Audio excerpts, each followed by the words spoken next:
അപ്പൊ മഹാരാജാസ് കോളേജിലെ ഇപ്പഴും പ്രൊഫസറല്ലേ? അല്ല, ഇപ്പൊ മുന്നേ അല്ലേ? retire ചെയ്തു. റിട്ടയർ ചെയ്തു. എത്ര കാലം റിട്ടയർ ചെയ്തിട്ട്? 3 വർഷം. ഓക്കെ. ഒരു പ്രശസ്തയായ അമ്മായിമ്മ തന്നെയാണോ? അതോ എങ്ങനെയാ? പ്രശസ്തയായ അമ്മായിമ്മ തന്നെയാണ്. എത്ര മരുമക്കളുണ്ട്? ഒറ്റ മരുമകളേ ഉള്ളൂ. ഉള്ളൂ, ഒരു മകനാണ്. നല്ല ഇനമാണെ ഒരെണ്ണം പോരെ. ഓക്കെ. പക്ഷെ ഞാൻ കല്യാണം കഴിച്ച് വന്ന കാലമല്ല ഇപ്പൊ. അപ്പൊ അവരിൽ ഒരുപാട് മാറ്റങ്ങളുണ്ട്, പുതിയ കുട്ടികളിൽ ഒരുപാട് മാറ്റങ്ങളുണ്ട്.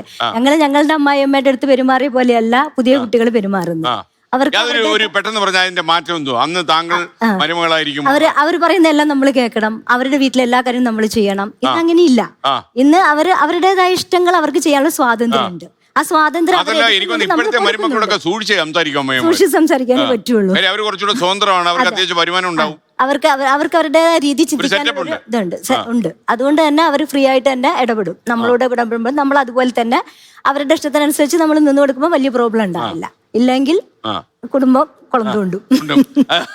അങ്ങനെ അഭിപ്രായമുള്ളവരുണ്ടോ? ഇതൊക്കെ രസകരമായിട്ട് കേട്ടുകൊണ്ടിരിക്കുക, ആനന്ദമായിട്ട് ഇങ്ങനെ കേട്ടുകൊണ്ടിരിക്കുക. എന്റെ കാര്യം പറയാം. അമ്മ എന്നത് അമ്മ തന്നെയാണ്. അമ്മായി അമ്മ എന്നത് അത് വേറെയാണ്. അമ്മയെ പോലെ ഈ പ്രപഞ്ചത്തിൽ ഒന്നുമില്ല. ഇങ്ങനെയാണോ? തീർച്ചയായിട്ടും. അമ്മായിച്ചനല്ല. അല്ല, ഞാനൊരു മകനാണ്, ഒരു അമ്മയുടെ മകനാണ്. എന്നോട് ചോദിക്കുകയാണ്, ഈശോ എന്റെ ഭാര്യ കാണുന്നുണ്ട്, താങ്കൾക്ക് അമ്മയാണോ ഇഷ്ടം ഭാര്യയാണോ ഇഷ്ടം എന്ന് ചോദിച്ചാൽ ഒരൊറ്റ വാക്ക് അമ്മ. അതിനുശേഷം വീട്ടിൽ ചെല്ലണ്ടേ? അതിനുശേഷമേ ഭാര്യയുള്ളൂ, അതിനുശേഷമേ ഉള്ളൂ. അതേപോലെ ഞാൻ പറയാം, അതേപോലെ തന്നെ ഞാൻ പറയാം, അമ്മയ്ക്ക് അമ്മയുടെ സ്ഥാനം, ഭാര്യയ്ക്ക് ഭാര്യയുടെ സ്ഥാനം. ഇതാണ് ജീവിതം.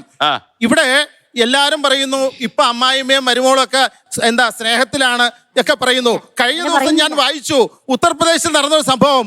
അമ്മായിയമ്മ മരുമകളുടെ മേക്കപ്പ് സാധനം എടുത്ത് ഇട്ടതിന്റെ പേരില് അവിടെ കേസ് കൊടുത്തിരിക്കുക കോടതിയില്. ഒരു സെക്കൻഡ്, എന്തോ പറയാനുണ്ട്. അമ്മയെ ഇഷ്ടം ഭാര്യയുടെ കേക്ക് പറയാൻ പറ്റില്ല, പറയില്ല. ടി വി കൂടെ പറയുക. അതിപ്പോ അബദ്ധവശാല് വായന്ന് വീണതാണ്. അല്ലെങ്കിൽ ഭാര്യ വീട്ടിലേക്ക് ഫലം അനുഭവിച്ചോളൂ, അറിഞ്ഞോളൂ അല്ലേ? ഒരിക്കലുമല്ല, അത് പ്രപഞ്ച സത്യമാണ്.